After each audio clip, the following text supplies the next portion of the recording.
Oh, but you point and say, now in Manchester and then which is established. And at the old day to the piece, and I'm telling you, me GD. Name one was a player back who be me. No man can't man union. So, or agree personal terms, we are. All club, there's all Conan and a club. A courier. And I make us about first, no.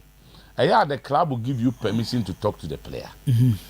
Nanka personal terms, but after the club, as you say, there's a personal terms. But before, be deep. Think of agree personal term. Ben go see. And me can want some this year. So Hodgland no warrenada. Honestly, me can say minimum no pan and abilities am boy. But I've seen him play. But any Uzayana who replay now do any action here is different from watching. Me can say minimum abilities am boy. Say, but I still believe say he may not be the answer. My conviction is say Manchester United need one player to make them a serious contender for the EPL title, and that is in the level of Harry Kane, Monet, Nigerian in the same. Osimhen, wait there, he may need a season to adjust. So, but I'm saying interest also now. Ten Hag, the master brain, on opportunity. You need option, yeah, but some of us too, they say Harry Kane will join Manchester United. Tiani we pese we moba. Hodgland moba. Ken so and then onya 30 years o. Ken go nyini ta o. 30 years. British 30 years and also a discipline yeah. You don't hear a lot of stories about him. And Obobola you don't see say wanyini and and the way he plays, you know. Obetima 3 correct 4 seasons Obetima compete for anything. John dey pray and say uncle non-cover baby, not in the Premier League. And there. Thank you, Takwaba. The transfer window is very interesting. Sunday, Mbeka and Rano. United problem as Mr. Tue can air to get a goal scorer. The number of chances United are creating.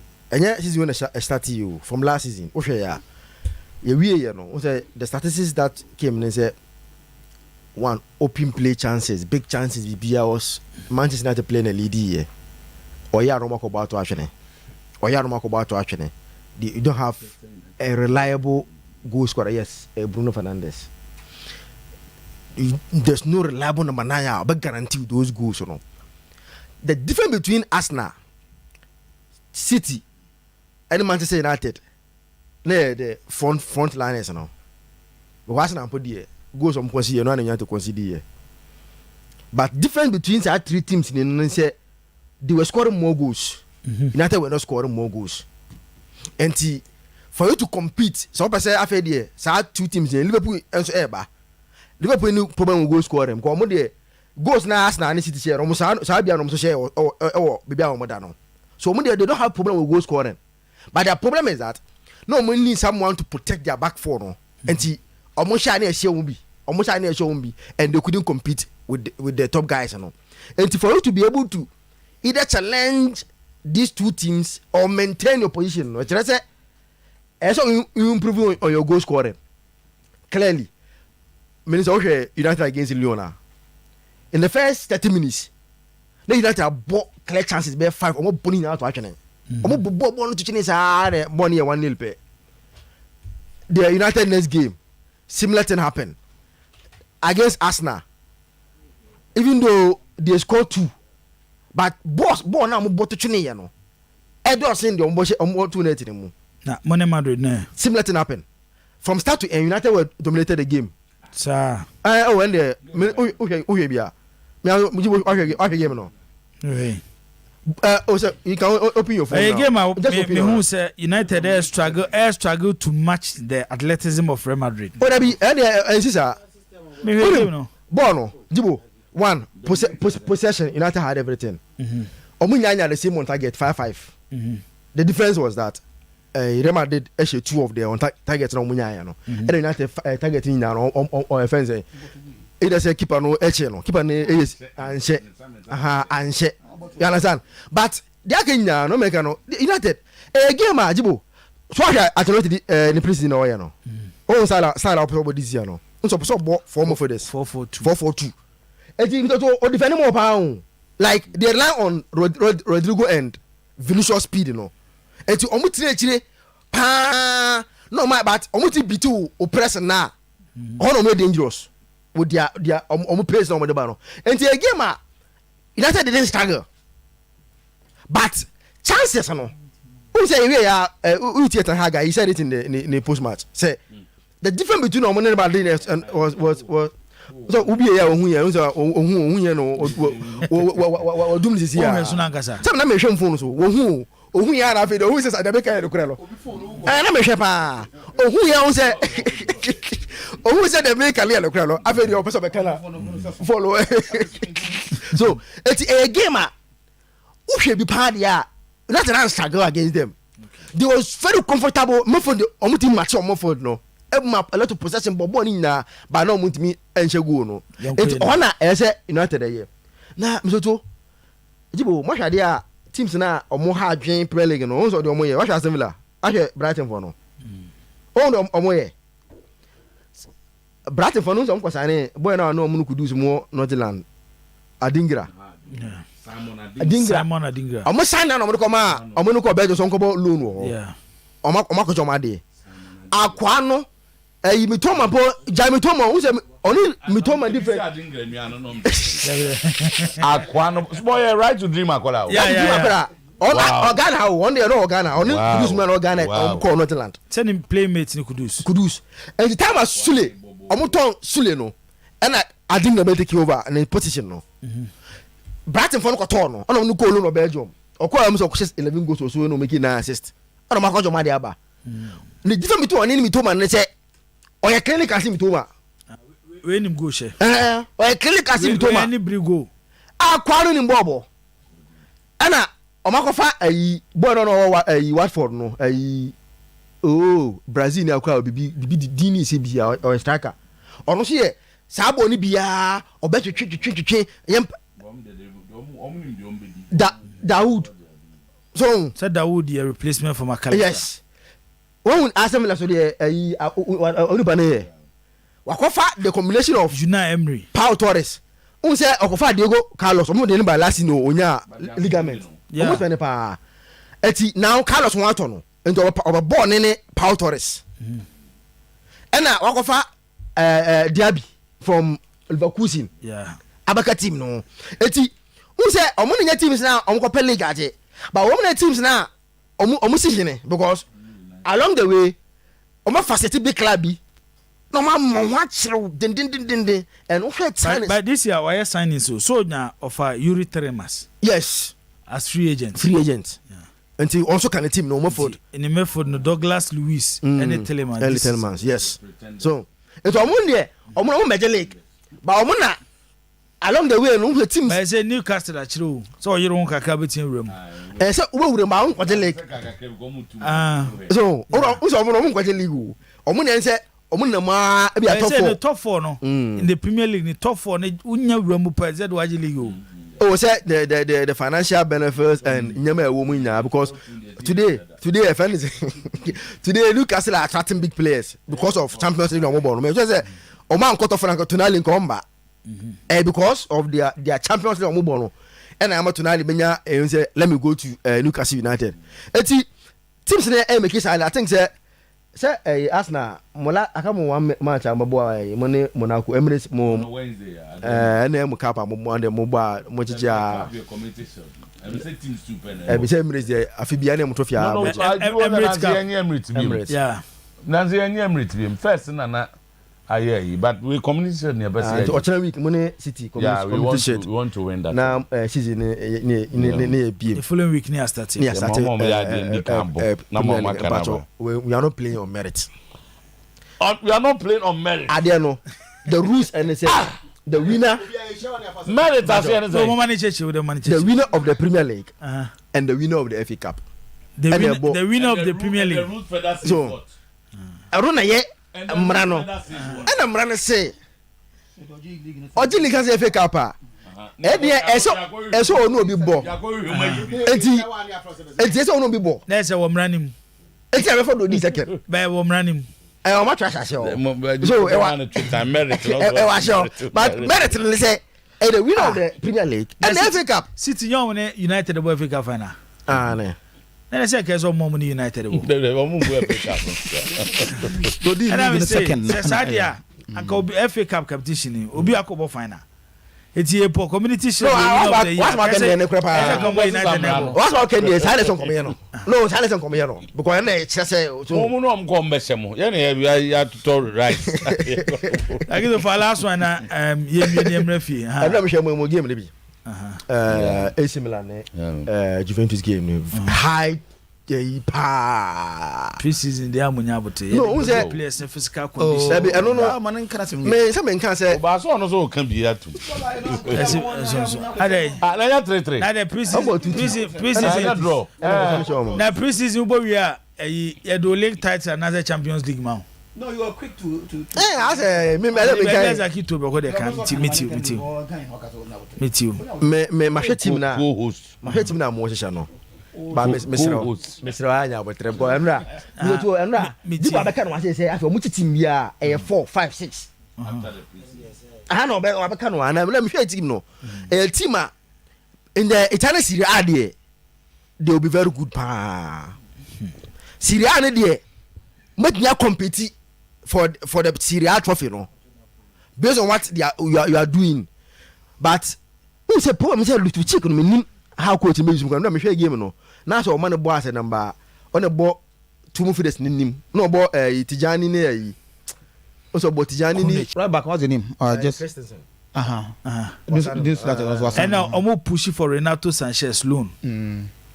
Sign no o sign o ye ka to obi assign anything mu nchemu. I say play for Obama na one boy mu di dey say we condemn signings. Oh, how many condemn?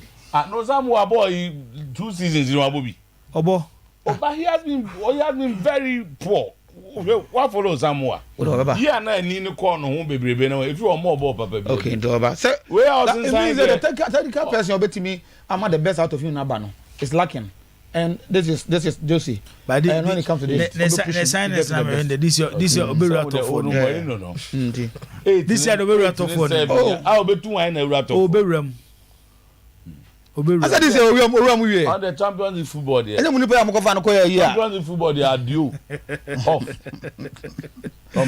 Okay, ya ba fie na ya ba behwe nsem e wo fie yemfa nsem ni nguo. Na afi abedwafo enwura ensem no emu. Same tie mfa nguo na yemfa voices ne kana ba bi obi apeso fa bia no. Watimi afa. Ozai. Ozai na ya ma me na me nye kotoko. Tene me ba wo ha. Me kotoko pa na me kotoko player woko Libya no. Push me ko to amount kotoko oje. Ene yeti kan yeti. E push me. Ai, na so ti akonya foforo. Akonya no ye kama papa. Mame gem ase. Na fa asda no kese no gem fa asda no koma de si o mai. Ene chi. Ye di si uso. No si uso.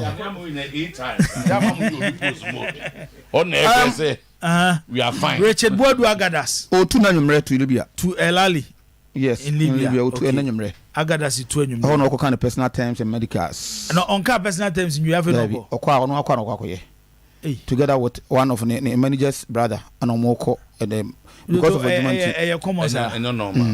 But it's not your Omoko wie ehun asem. Omo start good. Omo conclude. Obi an medicals. Go ade be motivate you am move so okoli. Omo na is how much you are getting. Yeah. E do go wie ne. Libya for no you be use skills ka. They want to be we. Obi ansa na we dey pay people so.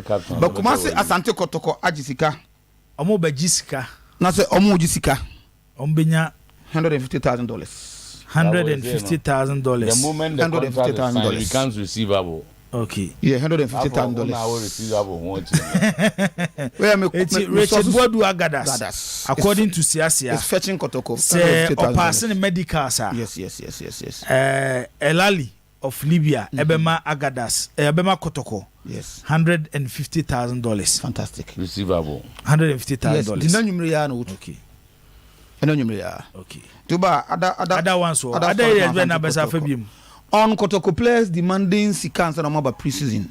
Kotoko players e mo sikans na maba pre-season. Hey, eno na fly our media no papa. say players demand they say until omuka omma and sane manema and my sources close to the IMC e catch me say no kure bia nim sa nemum the abano oba we the sentity ho meka chiro no kure bia nim so the be emfa pressure ento kotoko players so okay any kotoko be players be dane sane manu nyina no IMC no but memo music answer no maba fantastic. That's what the IMC are trying to do. Okay. All right. Me ba me ko na mako has kakra. And then person me yokotoko ne has. Who say a player a fans say cast the ruling na buy no. It only tells us the kind of if te ho ha. Yeah, we remember so now. If te ho ha. My medical shall say free hare wo ho. Court of arbitration for sports. What is it? Agada so ba meka kakra fa agada so kakra. Can you tell say oba na say who say what the can say so can. No, I'm told say sa club you know. Enya fe no maba agada so. They came under the previous management. Yeah, that's true. Omo terms na ya amponsa. Yeah, that's true. Omo terms on the buy na ya any engine ho. Terms na mo the buy no. Na ya any engine ho. E no opamo mo because na lose like say transfer fee be any. But now I say the boy any mum na a pushy because of never be brain no. Don't buy no and then na ponsa no. First one not transfer fee be any. No more penny free. On penny free. Now we have for people free. Play over contract. But second one discount. It can be. Oh no, that is is a concrete plan. No, but I'm saying that no any football unkomo. How can you go and say no, player? No, a recent omutai side in about. Omuyendring. The way I was a player no and a person konoma ya na team no I can say contract player no. When he still has a contract. And said you know me no moko. No some can say contract baby you know me no moko. Example. Oh. Recent time never. So you believe Kumasi. Example back when I Kumasi. So when you say that's a kind of one season. Yeah. I feel I kind of one season. We one time season not buy now or more than one season. Oh, now 1 month. But my story that. How is that possible? I'm telling you from a so reliable board the Simaco team you say who play on a contract of an man. I be a players on say agents need players. Sometimes agents need to be act smart. Obeti agaso e be a player kwa as a club no mu hia no ne ti enko push omo hwe but not the captain of a football club. Yeah enko push omo hwe si enko push omo na e be omo gituma kasika no kwa ka club ne betwia e de ama club no e betwin de gu player na katua so no agent so be gene cat. That was what they wanted to do. Now as a player na katua no mum no na kotoko ejai ye tikromo e kotoko say Agadas go leave free and go for one small. How is that possible? Say waba na na am say no tina management na accept no. They shouldn't have come. Who say dey be wa ni kwanza wo. Free. Okay, anyway. Alpha no mko mbebe no mako. Any man say asem no was a question kakra o. No, until I just say Agadas has had a personal interest. Oh yeah. No. For the club to come no, omune play anakasa. Oh yeah. So he's always had a personal interest. For us to hear something alcohol I could negotiate for the personal terms, you know. A man difficult to understand. But there's a key to okay. Make and semna boom. So buy. Buy means that Agadas had an interest. Yes. Yes, big interest. And that then you know after no I negotiating idea the Obin can in one of the stories. Not you, but baby a source in free. No. Says utie the two sides of the story now. That was maybe a trim and on this hour fan by and I got to reject here. Yeah. And on Massa Babim, Safety Betria. Okay. In tea. So, see Betria there, then Kotokonoma arrival at 150 now. I can. Okay. Agreed. The audience in your mind, I'm say, Agadas an agent, you know, they have something to do with this club. But you are the internet buy in the first place. Now, then the motivating factor because of Momra. And I said, "Mama, kwasa ba." Eye di onu benya as a footballer usually you onim the players ni benya no. And they be move on because mama try we. So because I'm sure today Agadas knows how much you earn. No, he knows. No, there. He knows. So what you say me can so why you but if they don't want me source no man me some information you know. Say Oba conclude on the old Jacob catch me because that source no be a me no janche me catch unim that source said that source is a right source from Agada's corner. So they will conclude that the issue is not about source. The entire Maya Yika say. But they are playing when the Alif deal first came, now money the agent are involved no, Edin Komo club no. I'm more communicating sika. Agada's budget to the player. And yes, I do not start. Say what the say. The player was aware, and no more go ahead say contact the club Kotoko. Okay. And no club natural by say they want Agadas, but open for free. Okay. With onward transfer. So the problem with the Kotoko Benya issue at that time. When I say Omaba said 150,000. So I agree with you say Kotoko refused. It's the Amoka new one about which Asante Godoko or more website I confirm. Okay, but the players are aware. Yeah, no, they could be aware, but having our sign. No medical. So pending medical examination. Then there you go. Okay. That's what I call with the I say everywhere from cars. Say almost say sanctions are the Ghana Football Association Edema players and involved match a course so 2 seasons ago internalize any Ashanti good. Almost say if you know decision no take here no cars are so do not to nyina players is omnyina freedom omnyina nyom fa hodie nti players ni bebra akasa edi kan dia tudwa Isaac Poku Agyeman sabe no say akan de ma Ashanti go sa so na requesto ene o akra so fo ono so akasa Ampem da Costa ono so akasa e de afa ho Alhaji Karim Gruza founder president Eddie McKenzie ono so akeka bi e de akere the appeals committee panel after this panel committee ruling Alhaji Eddie Nsem koda appeals committee no o say mutimitina se hu say Gerald Kojonisi ono ane Isaac Mensah na afi mu wie ebeka se ya register for 2023 season a ono Alhaji Karim Gruza ontiase da na school be kura no mokoye the appeal committee player no we the same player but it's not registered in 22-23 when you qualify to play football. That is the rules and regulation, black and white. Mu papa no mu di mu ko school mu ko sia uma na mu betina se ma kan of this verdict obey mobilization na unya allowance na enu na ma wo jimi njuane free efe ho obese ho ngu nipa na o say ye tu ye case no ngu because 18 club almost 18 piana 18 started 18 piana started one until then omu kan omu ni adwenkura omu ni what they are saying yes can the engine na be they say ye enti ebinum benefit na ye sima obi benefit ye benefit no want say we Adian Africa about inter-allies and Ashanti go enye ni mugasi na therefore one compare Juma Papa football one team here mobilization dey be no mu here na do let me friend say me be bisano assembly na me be say me report to GFA no man say asel wo mu lawyer when wo mu kan wo mu ma me record of proceedings ena wo team voice na wanfa ena wo di me share ne blacklist wo di me too busy ena me di obi number friend no ena ofa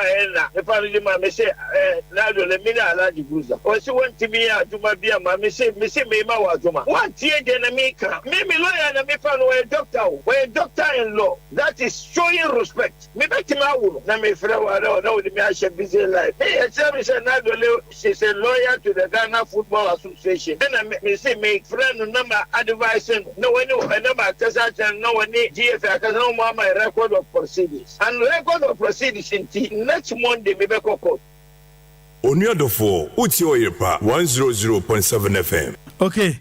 And also Alhaji Karim Gruza founder president Eddie McKenzie Nensema Wakandia fa appeals committee and Rennie Hendink technical director Eddie Mazufuk eba be pim e Ghana nti ensema de agu hoyi ene ba bia pese ofa bia no obetimi afa bafo wa mamesha se emfa emfiri ho yo bafo the rate at which bafo in his polo.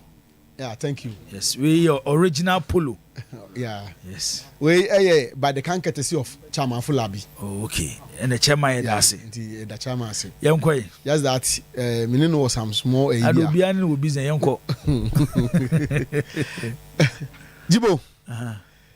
the rate at which nkɔfoɔ ɛde ɔmo ni ɛkyerɛ cars yɛdi asɛm okurum ha na nipa korɔ no fɛli sɛ asɛm na yɛdi no mpanimfoɔ a ɔmo tena asɛm no so di yɛ no ntwankyɛ bi aba mu na ɔmo ama so na ɔmo de akɔ the upper body no under this administration ɛnyɛ sɛ bia ɛnyɛ adeɛ ebi esi da na sɛ ebi nsi but under this administration it is becoming one too many the person starting feeling no and ɛsɛ sɛ ɔmo hwɛ ho asɛm ka sɛ debi a wode odi asɛm na time bacho yɛsi judge class ɔyɛ asɛm na woyɛ wotadi asɛm na nkɔfo taa kɔ the appeal level na ɔmo kɔ wini wɔ hɔ nom a they start questioning what this is in kind baby ada mate sɛ ɔmo before I just say ka say case the first say GFA ɛkɔ cars lose no a warring there but they be go focus Supreme Court and appeal court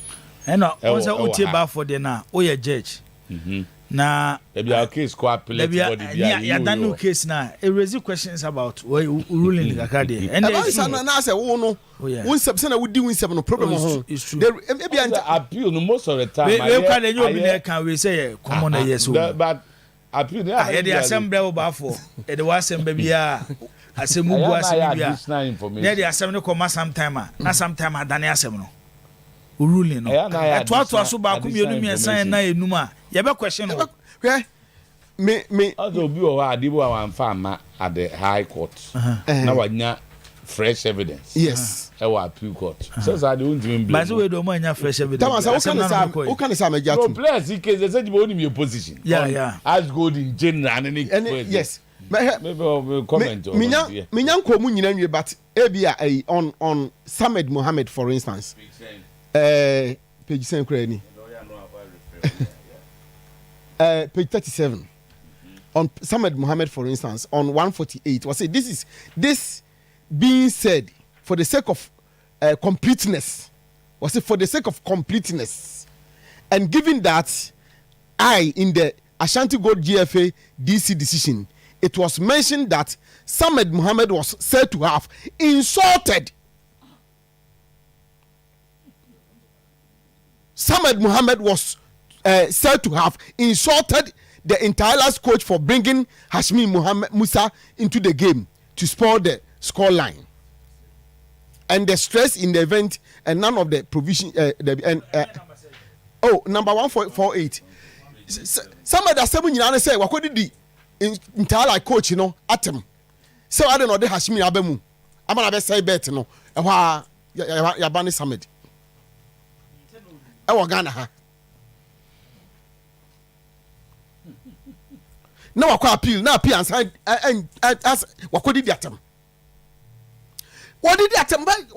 How do you prove attempt did how would you again my so players so they first could just touch line crown or guess just and I say what this shit out west crown how would anybody prove this before any competent court of law? How? Any video evidence be here. I'm trying to. Tama abroche don't want lips readers. Enti ebia. Ebuha. No ebuha. Ghana nyoma wa ha. What is your course work di court I say yeah lip reading na. Ebuha pa. Ebu bi da. Ebuha. O de nya asemre. Never no more. Na bozi bi o. Ebia. Wotumi say asem we dey I did the best akwa ye tama timi dey me what was me ho nim saa o adwumoni about you o dey me da o me ho nim saa but how can you go stand out there and say Harry adwumoni wo dey tiri mana how would justify and I say what prove this where ba for me too much enti e bit ma ba say I am Pastor Samed okay okodidi obi atam say you can say okodidi coach atam say adena wo di some Hashmi Abema wabesa ade every time say no correct but we need evidence to prove it's extremely difficult to prove this before a proper court any court to be o serious be an ani abere say o pese wo dey pepe ye pa ye mo wiasem hanom no just say obi a wo no what committee so wo di asem ye ntimi nyusu players and officials anom ye involved as evidence eba ne sa no a wo no ye fe o mo mbeka bi o Now almost so at the prove about. Oh, sir, minimum say here say it me the evidence. I don't know. But I bet they say what the hear say because now the prosecutor judge will be see these guys' career went on the line. And yeah, it is there Yakobo be come for. Now the hear say never acquire. So I am pleading with the Ghana Football Associations and its judicial bodies. You know, they are losing matters too much at the higher level, and it's embarrassing. Embarrassing. Cases no call. Near twice our money. WIX are being thrown at your face. Why? It is a way. Kojo Adu Esquire. Any one more kika kahona. So and into how do you feel? What's up with your crowd? Maybe some questions. I don't know. They be out there. Some what's some over 10 no. Why an impressive? Also wouldn't cases are cast side. A book on for no woman publishing tina won't here. So emotion here. Is it becoming one too many? Ubala the grace of voices here. No work records of proceedings. That is what took us go to the normal court. I don't know that I just got a question home no. As go to say, as I'm not sure dear chair yati. By my record of proceedings, near with the next stage I did ebeko. You hear who say come for some semono. Any evidence is more I do see you know. Say I'm a better near pay baby atena. About people there, the Ghana Football Association refused or failed to give them the record of proceedings. And I called to number one come bedding. And I called to number one come bedding. Who can say how say yeah amendment say I say my moving motion say you want football mo. What mumra? I didn't know quite Congress last no. So we are slapping their face. So we are my ferry. So mama ko jonko peja. You guys go to football. So my ferry someone here. Who the players? Me say me person me kira say. Ade way I kika ko ba bi o. Send yes people baba no. Say ba ele o me ka kira say. Ya kwa de ne ka say. Verdict na yet say yes in farmer place. Ne ka say you know find sika some no. Ne ka say no no. Say yes bi wo am. Anapa na zakito ka kira me. Yes if you want cry, do cry for no saka. Na me no when the me say e Ghana Football Association sika na say to boot my players no. Sika na say ko to ball ho no. Sika na say de ko na you want say MP ni ku ho no. Say sika na say no. Ye de ko tua no because I free on mu bia bottom. I free on mu bia bottom. Enti o mo ball man nika when no e causing financial loss to the Football Association. The members say someone bufu. We kwana se kabia o mpichu na ya no mpichu o mo. O minim say ya na say ya but sometimes no impeachment no kwa nyamra de by force impeachment ho.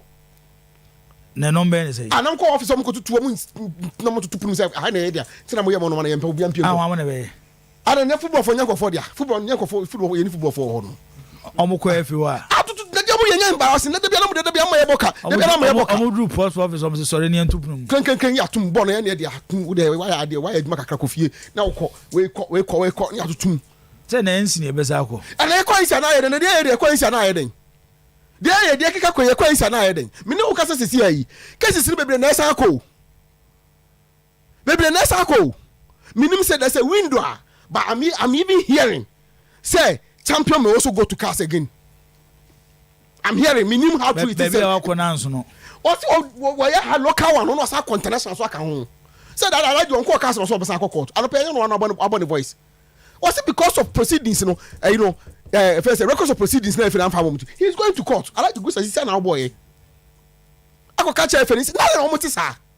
What the assembly we asem no so no ye the evidence in nkata na didi e. Fama me bie.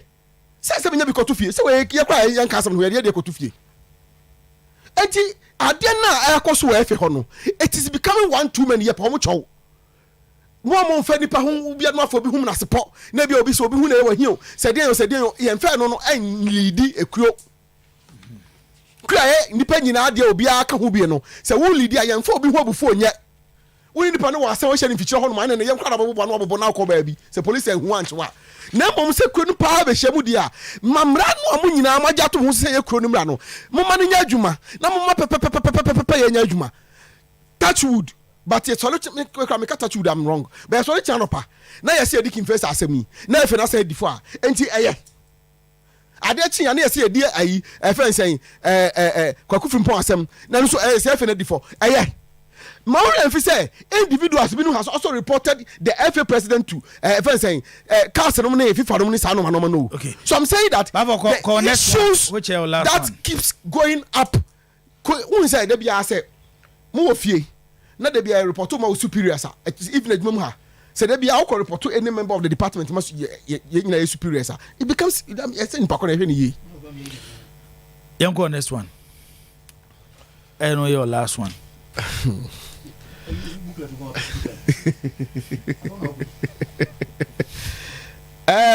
You Bafo. Media. Me feel say Emre a very important. Time is of an essence in nipa bibia uye bia. House of folk. I say so mama time a very important for them or not to them. And yes, technical director neighbor. I can tell you, say, technical director no. And here he may end up being the coach.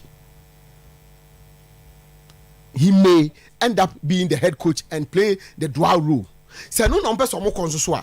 At least then you make it clear. Where the OT no. I am a suspicion near the mate.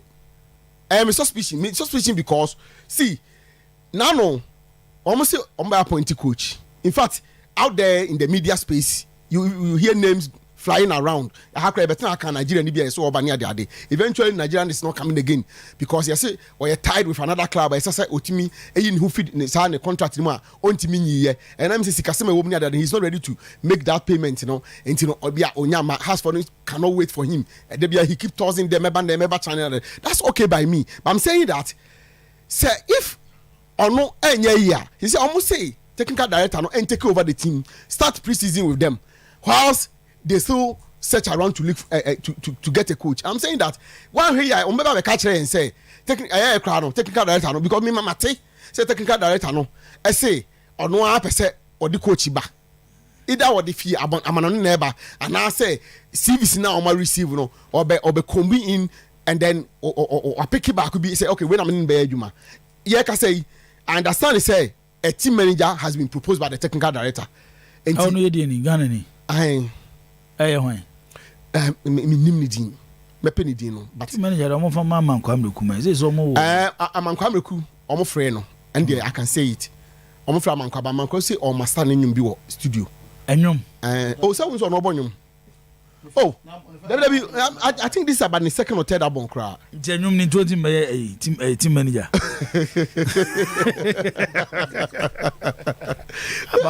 I'm coming to go Enyum. It 20 has team manager. Now say. Oh, my standing in your studio. That's why I studio. Now the studio can you better now by team manager. I'm almost set up. I said we party among Kwamreku. Na some man kwado obi my friend. Some man kwado who say on radio friendly nti. Enye problem bi ada there. But that's what I hear. Me ankasa de when madam for papa me nya ne nkasa mfa ho. But that's what I hear say also on master nyum ne ade. So then coach ne say oh on kra no obi a opese ode ne ba. O ma ne kwan. Wako fa guy ne say na guy no e wo wafa. Okay. Nti wakofa na. Ha wadam fu ya na. Madam for be. Ya wadam fu ya ye oni Mr. 2 ayi. E fen say wafa yi team manager abu boy Sadiq the one is coach Sadiq is coach. Okay. Sadiq is the assistant coach. Sadiq is yeah. There's some Moses now has been the team manager no by heart no. Bamuti. But except Bamuti no by any ya okay. Until I don't know me akasa kra no I'm trying to get the person me nya papa but understand say time I see coach we one wafa ya adwuma down. Okay, as wafa na final. Final, I think final. Okay. I think final mean to me. First now, yeah, I'm Tom Wafa no if Red Bull. Tom Academy no Tom Wafa no. Say hold on no head. Into say area Ghana ni. Coach wa Ghana ni ba. But until omo hwe na omo because true is that Jibo say okwa abonten the House of Food supporters has become a bit apprehensive. Omo nye feel comfortable. Omo feel say okay. Omo hu eno manya clear ma omo eno kra ba ko ka kire me say look kotoko kikiri you say IMC biaba you can see say at least there's something there's bibi kakra bi and then they have to say almost start players omo ton bi susu ko ni ade you say bibi koso kakra ne ade the technical department of House of Folk that need to be resolved or that need to be put in proper shape. So what I say now, it doesn't give confidence to the supporters. And in Penifonian will be no monka. I think Omu delay and the so-called restructuring of the technical department, you know. I think say Menka said chinchina omunyani gidi. But you see the head coach of the senior team there, Omu dini bar. They can take their time and do the others. No, now no more appointing me. I'm a good friend, Jerry Asare, as the goalkeeper's trainer. Okay. That's fine. I'm for the academy. I'm a encode him. Zeti, wow, Yonko Zeti. I mean, me debi awon meko.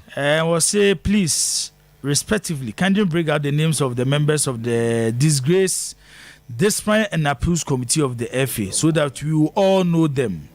In fact, the members of the discipline committee and appeals committee lacks integrity. Very, very shameful, shameless FA.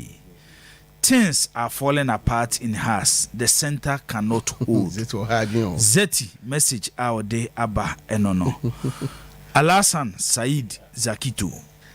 Before I remember a CAS ruling or so. My own say Omacho Asha says I'm seeing the receiver one of the receiver was Naba. Receiver was Nana baby in Tiasiano. If say Bakumpa Baku if you are I think Mama Kotoko, Dan Lad, you know. Anaba, da. A lot of accounts. And FIFA and CAF entity direct with clubs. They deal with the association. This canon FIFA training I'm a GF4. And this is a number of and then the GF4 no. And the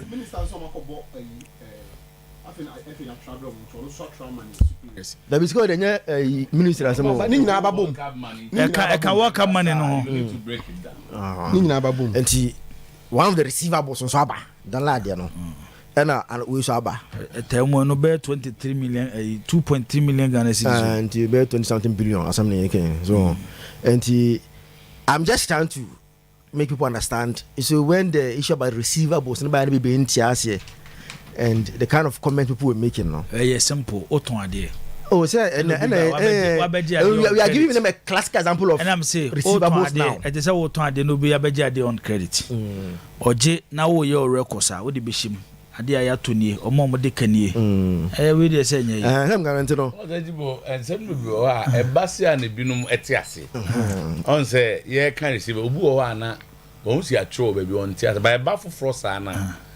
But there I kakra say one the 2 years say obu akonta and I checking sika wa on fa sika e ka man for the nkan ho. No, but you have to forgive people.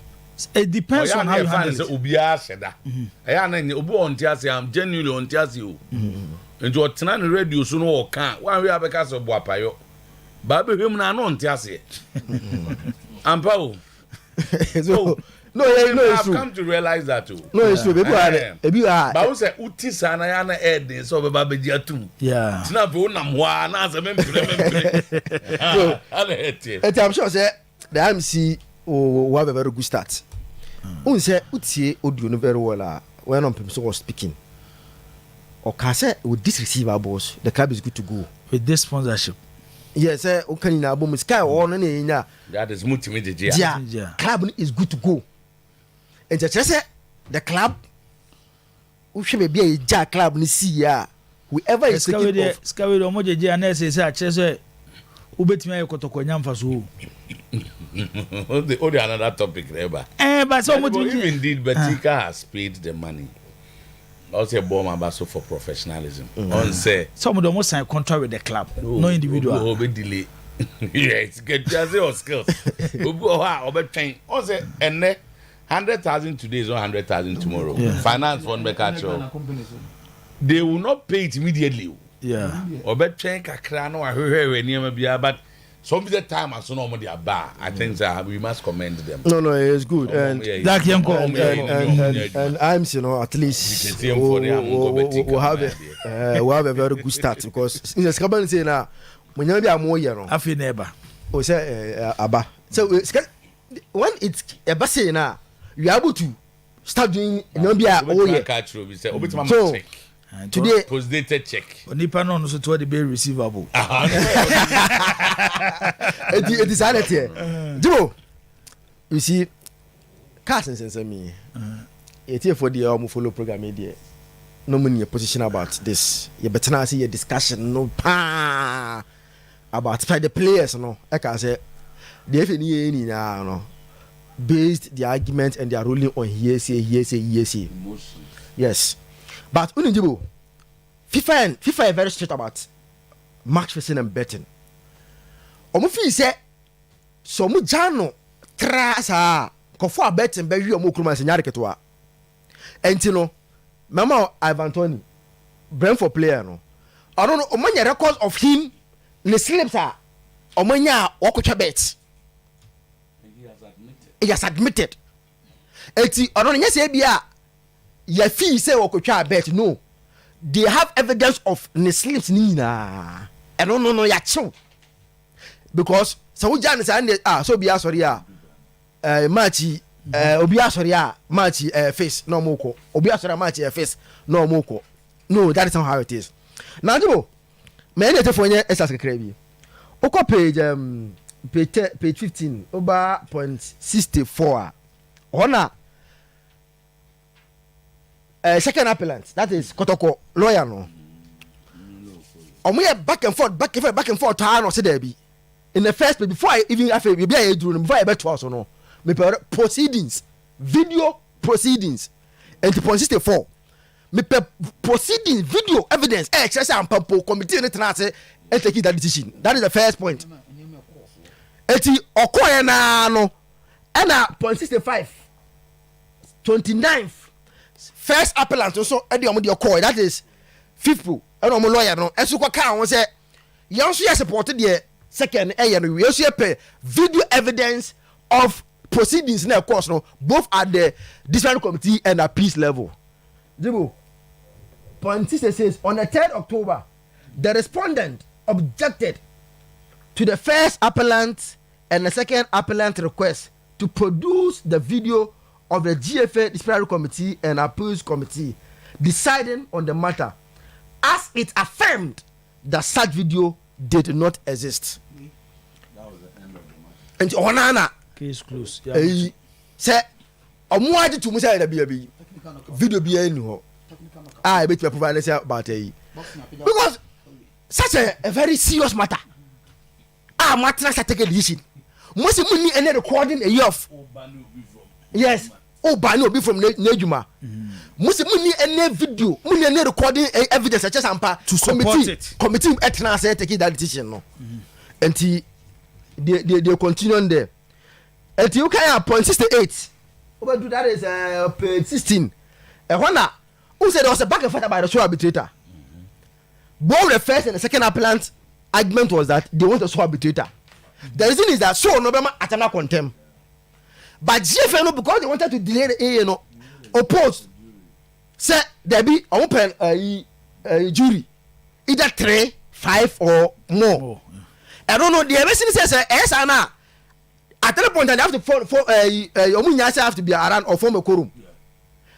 Baku nuwa yentimi ntinase na delay issues no. So the first and second appellant insisted said there be until okay .68 now on October 4th 2028 we pay 16 ohona the deputy president of CAS ejitu mu say afedie omuti omunya argument na a sole arbitrator has been appointed, Mr. Jordi Lopez Batet, attorney at law in Barcelona, Spain. Omo pe lawyers omo Barcelona pa o. Yeah. Omo pa. So, and omo appointed papa say ono and then the so how the chips are Spanish lawyers. Okay. Sponsor yi pa de Barcelona ho no mo ye no. Kinveza amoko yi. Now, Jibo, young Tosun Yanko .109. .109 be page 10 no meba. 109. 109. Page 26. Okay. 109. 109. 109. Okay. All right. Who say The SOA arbitration also knows that the appeal decision also imposes sanction on other individuals and corporate persons, clubs, some clubs officials, other players of the club, coaches, team managers, etc. That are not part of the party to these proceedings, and that, to the SOA arbitrator's knowledge, decided not to appeal the appeal decision before the CAS. And he also called one thing now, taking the information into account, the SOA arbitrator shall clarify. Who said, a champion as I'm never was, said, Omoji to me say there was uncophobia, Omaka. This CAS ruling, no, I've established the fact that there was some individuals be our my bonnet, but they are not parties to this case. And to call Massam. Means what I say? So far, was a moment. So they have agreed and accepted. Say, based on the amount of kind no Bonibia Coso. And could be my bonnet. But based on some I don't when they can't go beyond that. Uncle Congo for us and for more. Now, Hannah 125, Jibu. 125. It was confirmed that the match was face match. CAS confirmed. CAS established here. Yes, CAS established that the match played in Obas was a face match. And he read 125. Some be Mamma Mary. And then they were Switzerland though. What was 125? Taking the aforementioned into account, the SOA arbitrator firstly addressed the issue of the manipulation of the match. Yes. And after having analyzed the evidence brought to the proceedings, concluded to his comfortable satisfaction that the match was manipulated. Yes. So CAS can't manipulated, no. And no, if you go beyond that, my be you say wa. Oba so you wadwuma. O ma je tum say match in there fixed. Eno ntina Wanya betting. Yeah, by your betting. Omoji tum say amanfo bi hye. Yes, a share match no. Omo hye ho. Enti ukokan even lamp the ruling now. Also they even mentioned the first match and they say it has been established a first match. But no what yeah established and say involvement. So they agreed to match in there manipulated and fixed. Enti remember my main jump on page 31. The sports radar for no age maybe. The what sports radar for no Eddie page 31. Corona any easier. Oh, that kind some maybe. Where be our kind? This match where a year sports radar for year about the match no. This match raises credible level of concern from an integrity perspective due to the strong betting for at least 3 goals to be scored in the match. Based on the information available, it is possible that both teams were involved in the potential manipulation of the match. And there was a strong pre-match betting witnessed in the hour prior to the kickoff for at least 3 goals to be scored in the match. And at least 3 or more. With us for this outcome decreasing significantly from opening levels. None of Ashanti Gold's last 6 home matches and none of Inter-Allies FC last 5 away matches have witnessed more than 2 goals, and therefore recent form could provide no mitigation. It's where a Kobia investigation about the CCA. And I'm saying, if I go into Alliance, I go last. How many Switzerland? I go last 6 home games. Not for Alliance last 5 away games. I almost more than 2 goals. But before the game, no, not also no on the betting companies, no. Bet I don't go for a pie. Not less than 3 goals, at least into 3 or more goals. And then go for it. Meanwhile, so you two, your last 6 and 5 home and away games. Marco Cry 1-2. And that go for your GDA say you can score more than 3 goals in the game. And this investigation, it's NMA, FIFA, Edema FIFA, but FIFA cast GSM. No, say yes, Omaji, Saesi, but there is no clear evidence of those individuals now the first appellant and the second appellant involvement in what happened. Now, Jibo, Yanko page 32. Over the next 3 minutes. Maybe it's here, page 32, point F.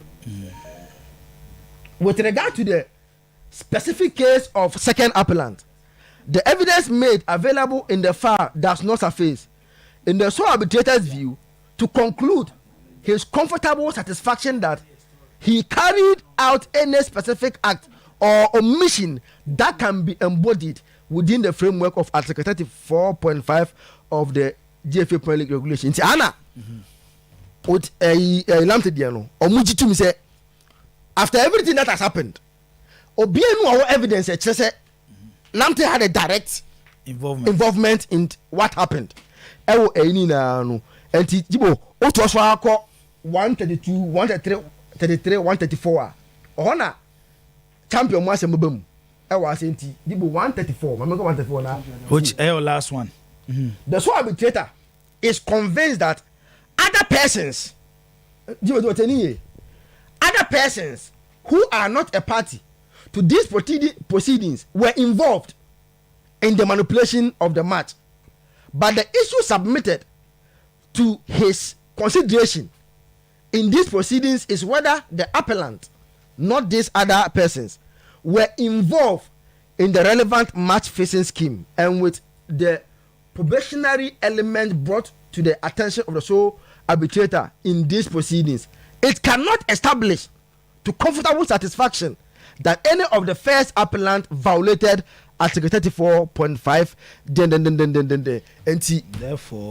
Therefore, sanctions imposed on the first appellant based on Article 34.5 of the GPLR shall be annulled. Yes, and champion neba any intalers ni no rule no can cause for no baby they've established that there is enough evidence to show say brought the match sikasam and you may change and for the champion the balance I got come go yanke ebe bom from because okay and also based on evidence parties involved will provide no who can we tie okay same ni nyina na majority of their decisions the evidence provided so what them say it is a champion and then the baso de omon sem ko kasa they will also provide the evidence and no na cars be gina so e di asem no me no ya adwene eti but me there asem can say cars have confirmed say kofo be di bone kofo bi edi bone okay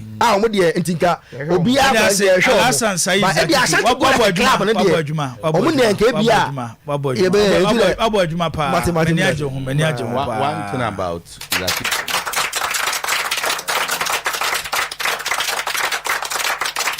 Alasan Said Zakito and then besa me fan a lunch. Oh okay, buano. One time about Zakito ne say live one. We lunch. We your lunch ne. Why? Abo adwuma pa.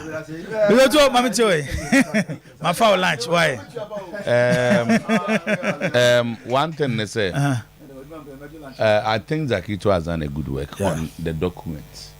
Yeah, not see the blue work and I can and a high mu bebre ade bayi ye wo nsentwe for ene wo mo eti radio so they have not even gone through it but yet they want to be heard on it in Isaac ama document I have gone through twice ama and some more Kenyina no that would be the ordinary conclusion of the adibama but what I disagree with anybody ne say me say about champion and Yima.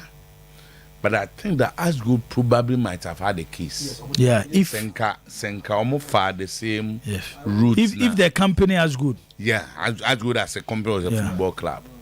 Because you see, now Unia senior Maminchano OPK. Oh, okay. Poku. Okay. There was an issue or a pair from no framing. Now, only 2 IC to crime. Ye didn't come on and who say investigation. So a proper investigation, you need to take time. Or see the man with time no and many pana crown. Into where I said July last year. Yeah. And almost last year. It has taken 1 year unya botra ubenya ba ya na ye pray ho tina na ye ka already GFA verdict na the buy na I mean and you also be call law school no say be were based on emotions na pese kire say ye bibi mo obi hu say obi ase there's betting there's fixed matches near there wa so let's show the whole world say but they forgot say decisions way na ye a border on and go for professional life. So banning footballer for 48 months, obviously you are banning him from football. Yeah. And just I return it, no man saying 7 months as I say.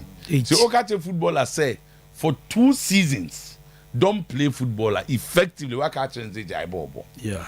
So in the case of Nuno foreign lawyers now PFAG for the coin, they wanted to establish something. And son make a jibo ye kromfono. And now say me begu ne ho fi no ntino. E wo say me nya abotre. I need to take time and really establish it. That's what they did. Now, all kind reasons from the bani bi mo a. Obi ko kan we, obi ko twa, obi ka kire obi say ko di ko twa mame. We mo enye enough. So they be bani obi everybody. But see one thing GFA must know ne say. And go for who cast kwine. Yeah. And I don't want to blame them. The way our judicial system has been. But based on where you can blame them because based on what they can say, establish say, Ufu say the decision from the FA. I say emotional, hasty and very emotional. Which means some yes sad there. Then go for cast. I agree. I blame no yes say. Judgment na metie Open Radio. Yeah.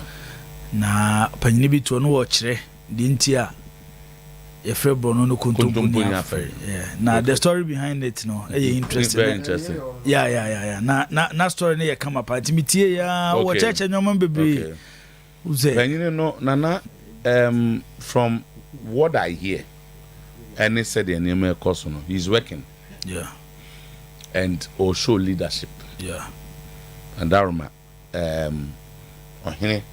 no change warrior behind the scenes and your or try send your mail look like conflicts no or resolve here my friend Knox Hotel for and then I move come to talk asema could do say yenye say my free we he's showing leadership na me susu say na na wadaruma wabe say e basa no dia a chef e phone e betra no mo infiltrate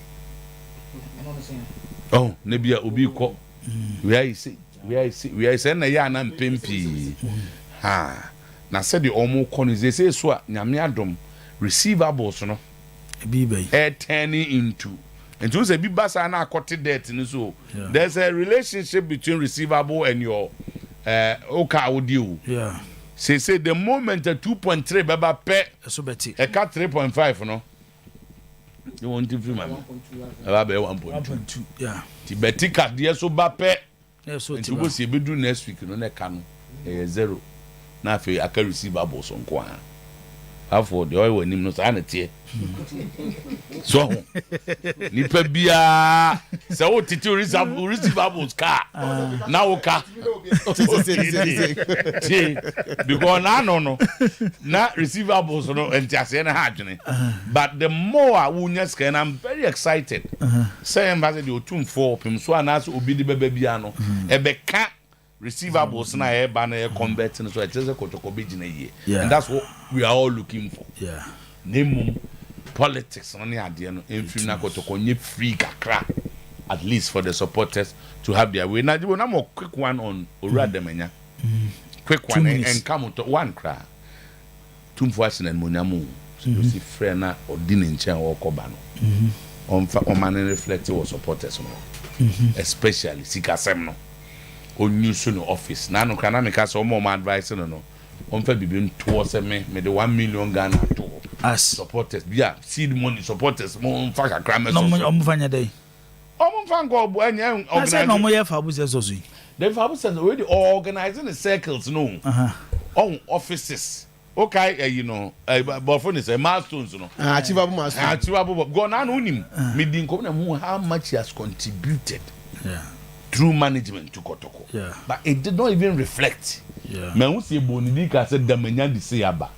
So I'm saying now all man reflect now that or could be and could be whatever it is. No.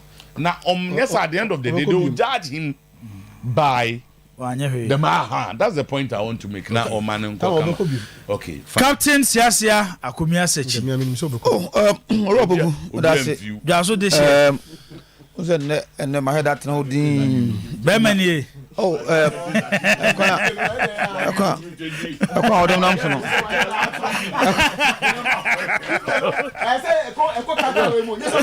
On your 20 crop. Hello, Siasia. Agada's D has been there since your time, but because of uncertainty of the management, that is why the deal delayed. Yes, we had discussions with the team, but can't disclose it now. Just to confirm and say what. No, because the minimum yard send you, bro. Yes. That's to confirm. No, me confirm once I'm okay. I will confirm say he might have known the figure of the as I know, and you know, just to among say we are the legend and who can't say ma. Yes, yes, make sources close to Asante Kotoko in here. But first of all, we can face a player for Adom entry. We a flower. Nigeria side of Nigeria side of Rivers United. Okay. A fan for 1 year loan. 1 year loan. Why player? Can face a player for Samuel Adom entry. I don't know to score a cup. So can face I say overall I don't know. Okay. The Rivers United Omutua 1 million naira. Na say na say when you charge and charge off on kama. Correct. And my fan crowd win twam. ECG for say ye amanfo asonte. Yeah. Ma mo te kronom abohia Angel International School. Abusunya crew a kwapra afrancho. Kwapra de edu kwapra OD4 George. Okay, OD4 George. Okay. Sasa bo ho Breman New York. Oh yeah, you can't go phone call. Nkwantwuma UGC Breman West Tafu Nshia so Tafu Zongo. Wesley Girls Senior High School etimetim Broncon etimetim New Site Pankrono Abed. Takwa Melcro. Takwa Melcro Mpatasie Anomanye magazine ene ne surrounding areas no. ECG for say maso ntese kwese da eben e free anopa no nkono ekopema wia eye no mienu ombedi djuma kakra ewo eye machines ne ho nti omadi kan bom nkaye anopa no nkono ekopema wia eye no mienu kwese da ombedum kania no mahye mfidie no said de be ya fort bia no ensa ma bi captain yen to aso ne ma say ya iteki for granted first no say na omonka nti ebase no ana ya bo ma baso ba Zion o techiman Zion also o Zion Zion o che de Zion salute you on manager no I said me channel na say mini share one keke e be share and you know 1 million naira na kin face benya naira no into seed in the minimum tiara ma convert 1 million naira for 1 year loan for Adom Gibson so okay Gibson yeah wakora Gibson so here from Obuase. Oh okay no Mercury yeah here from Obuase Gibson so yanko captain me pacho asama no Asante Kotoko, in order not to put pressure on the players, you know, when such information comes out, say players A demanding answer on my bar or my report to camper. Now supporters ni binom atagomo money brisika say na motie. By my sources close to the IMC. I catch me say such information emma womonim. Na player bia and request this idea. Instead IMC na decide say uso peso be to kwan very soon meaning that down obeko no omo put up a package on betimi dey players no and so no return to training say the player bia ba na dwene enko se enko fie because we are scanning no eti Kotoko kra na e ba o se Kotoko be shia Monday na nya no kre Kotoko is not meeting on Monday players no enya dey a omo e ba on Monday a date will be announced. Kotoko players communicating to almost data Kotoko about, but they are working around the clock. Say very very soon. No, that information reach up to the players. But air corner, Nasika almost be to your mom so my council ayede. But the players never da. As I'm talking to you now, no, omanya baby a omo ye ho adwuma to pese sa nyama ni nyina bo ano by the time players no be ba no Mr. Poku na bibia you ready to mo ba the concentration will be football Kotoko players come to think football they come to drink football they come to do everything football Matisse say so money na so kwetena fa ko yes no atimi aba so the IMC no is working around the clock there's no cause for alarm there is no cause for alarm otumfo na yade otumfo betuma ye bibia okay o kan naira bi asem naira na I'm say 14,688 okay Ghana cedis Kivaiza player no siko benya na million naira siko benya na say siko ne magi pesa 1 million naira no ntino a loan but obi akasa mamam asemamba Ghana player ko bolon 14,000 Ghana cedis Rivers United a division 1 player no enyo manye o as now no o division 1 player and House of Folk ne omo tanker director there no yes it's true say the tanker director started on Monday. The original arrangement was that he was going to be the technical director and the coach now but now has focus say omo hwani mo say by kenne come be announce omo full complement of omo technical staff no but the Nigerian coach later at disappoint him because that's when they've agreed with him say but for them to kind of some scratch we all knew so he was coming but man for see you in the MC scan 10 million naira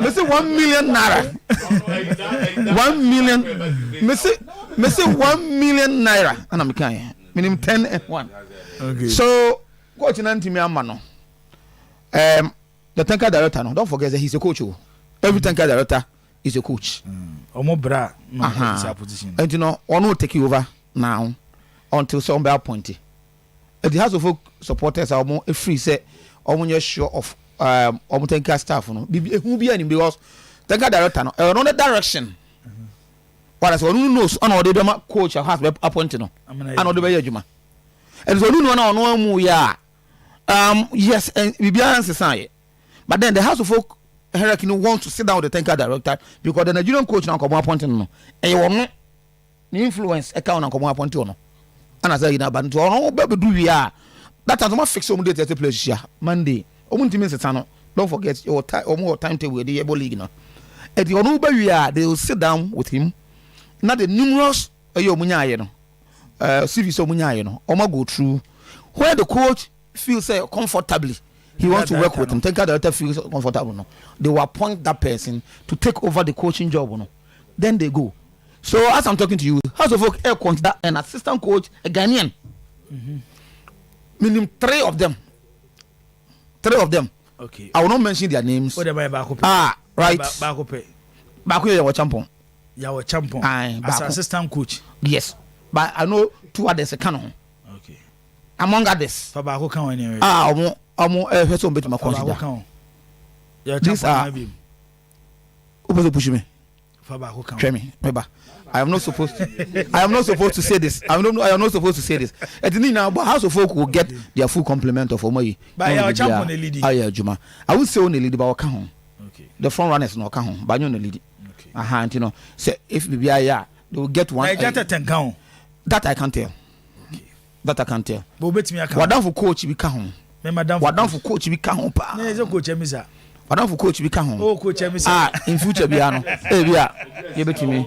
Ababa. You know, this time around, let's do that's right. That information, no, everything me. But you know, I can go to players on date no on the Chakra. IMC no, they are working. The best at training. Yes, they are working. Okay. And what now only who be there won't some of us all can. Oh, so jams I mean can lot. Oh, especially Kifesa. And then some about if you are 2 minutes I can also me makada if you ask him. Omunya my crown no more running no more disappointed. Prosper Harrison doing. And I know you the committee chairman. Munim some ko kujo go zani ho ansemi e wono na kofa ba ya cars over 10 no ya obezo na mama for hu cars kwan na adabi nyo no na nansan ye fa ice gold ko quarter ye fa na ebuza ne say entansa be no bo ice gold is it betting na say match fixing no hu na no won twanka no na wo ko to wi oh ba for you dance ni ba for you dance ni no etino enema e kono e ana zeti di ba ye no e bad for Ghana football. When you have an FA, now make him so too. I the new style be tell me. Who FA? What's some ba? Na e ko ne over 10. No kura na aye daddy. Okay. It is bad. Oh, who you new style tell me? I'm so who you new style be tell me. You know, I know where question nye. Close here na sorry. Say jam bo akin face ayi. Na me bo a. Said ayi nam no wo nam sa na order. Baby am go for ho bi na face nam. Do the sign off. Enti e bete. Ya de ne program no ba na wie ye. News take over. Mami nyako abronoma. Woni onuanom. Mami nyako papa bi mo fa ase no. Take over news.